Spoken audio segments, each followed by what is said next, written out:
Good evening all students, Shri tricky mathematics में आप सबों का स्वागत है। तो आज हम लोग देखेंगे मूल अधिकार या मौलिक अधिकार देखेंगे। इसका एक लेक्चर हम लोग देख चुके हैं जिसमें हम लोग ये जान चुके हैं कि मौलिक अधिकार कितने होते हैं। मौलिक अधिकार 7 होते हैं, जिसमें से एक मौलिक अधिकार 300 में दे दिया गया था 44वां संविधान संशोधन 1978 के द्वारा संपत्ति के अधिकार को निकाल दिया, जिसके बाद अब 6 मौलिक अधिकार बचे हैं। आपको ये भी क्वेश्चन पूछेंगे कि मूल संविधान में कितने मौलिक अधिकार थे, तो 7, अब कितने हैं तो 6। अब चलिए फिर टू दी पॉइंट मौलिक अधिकार से क्या क्या बनता है एग्जाम में, उसको हम लोग आज देखेंगे क्या क्या बनता है।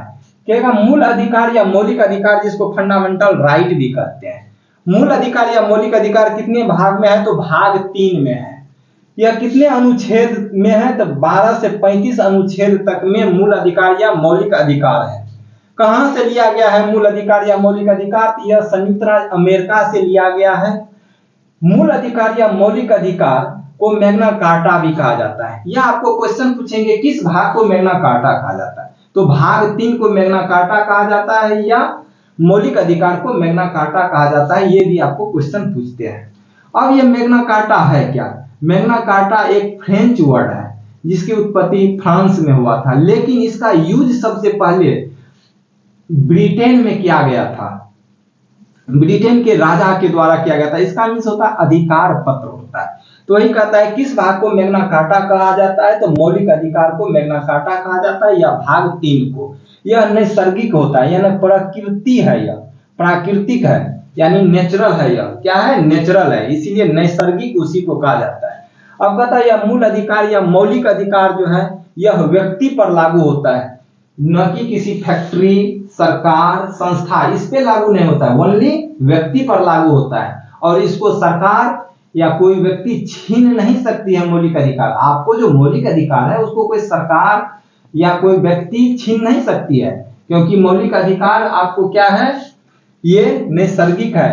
तो यही यहाँ लिखा है कि यह व्यक्ति पर लागू होता है, इसको पब्लिक या सरकार छीन नहीं सकती है। अब कहता मौलिक अधिकार को निलंबित कौन करता है, तो राष्ट्रपति करते हैं। प्रतिबंधित कौन करते हैं, तो सांसद करते हैं। रक्षक कौन है, तो हाई कोर्ट और सुप्रीम कोर्ट है। अब यहाँ तीनों क्वेश्चन पूछा जाता है। तीनों क्वेश्चन में अक्सर हम लोग गड़बड़ कर देते हैं।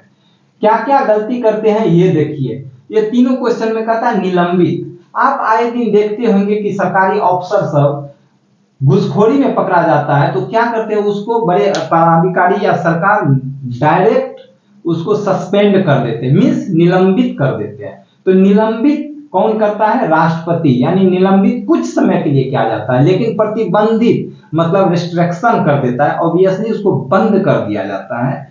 तो उसको क्या कहते हैं? प्रतिबंधित कर दिया गया, यानी कि वहां से अब बंद हो गया है, यानी समाप्त कर दिया गया, एबॉलिश कर दिया गया है, तो उसको कहते हैं प्रतिबंधित। यानी कि ये कौन करता है? संसद करते हैं। अब बहुत मेरे भाई सब ये भी नहीं जानते कि सांसद संसद में फर्क क्या है। तो सांसद, देखिए सांसद ने कहिएगा, संसद कहिएगा। सांसद वो होता है जो कि हम लोग एक लोकसभा से जिता के कोई मेंबर को भेजते हैं, तो उसको सांसद कहते हैं। लेकिन संसद में होता है राष्ट्रपति, राज्यसभा, लोकसभा, तीनों मिलकर के सांसद बनते हैं। ये संसद प्रतिबंधित करते हैं, यानी कि हमेशा के लिए समाप्त कर देते हैं। तो वो कौन करते हैं? प्रतिबंधित संसद करते हैं। अब रक्षक कौन होते हैं? रक्षक उसको कहते हैं अभिभावक को कहते हैं। जैसे कोई बच्चा हो, बच्चा के माँ बाप अगर बच्चे में मर जाते हैं, बहुत नादान रहते हैं जन्म के पहले, तो उसका कोई रक्षक बनता है, कोई उसको रखता है, पालता है, पोसता है, तो उसको रक्षक कहते हैं, यानी कि उसको अभिभावक कहते हैं। तो वही अभिभावक मौलिक अधिकार का कौन होता है? हाई कोर्ट या सुप्रीम कोर्ट होता है। अब कहता है कि फंडामेंटल राइट, मूल अधिकार या मौलिक अधिकार क्या है? वाद्य योग्य है। वाद्य योग्य में क्या होता है? इस पर हम लोग डिबेट शुरू कर सकते हैं, वाद विवाद कर सकते हैं कि ये होगा या नहीं होगा, ये कर सकते हैं। तो इसीलिए लिखा गया है वाद्य योग्य होता है। दूसरा क्वेश्चन आपको पूछेंगे मूल अधिकार या मौलिक अधिकार क्या है, तो परिवर्तनीय होता है। क्या होता है? चेंजेबल होता है, परिवर्तनीय होता है। तो ये क्वेश्चन आपको सारे एग्जाम में पूछे जाते हैं टू दी पॉइंट, तो उसको हम लोग देखें और आगे के क्लास में आगे का देखेंगे और क्या मूल अधिकार से क्वेश्चन बनता है। तो प्लीज अगर वीडियो अच्छा लगा हो तो लाइक, सब्सक्राइब, शेयर जरूर कर देंगे।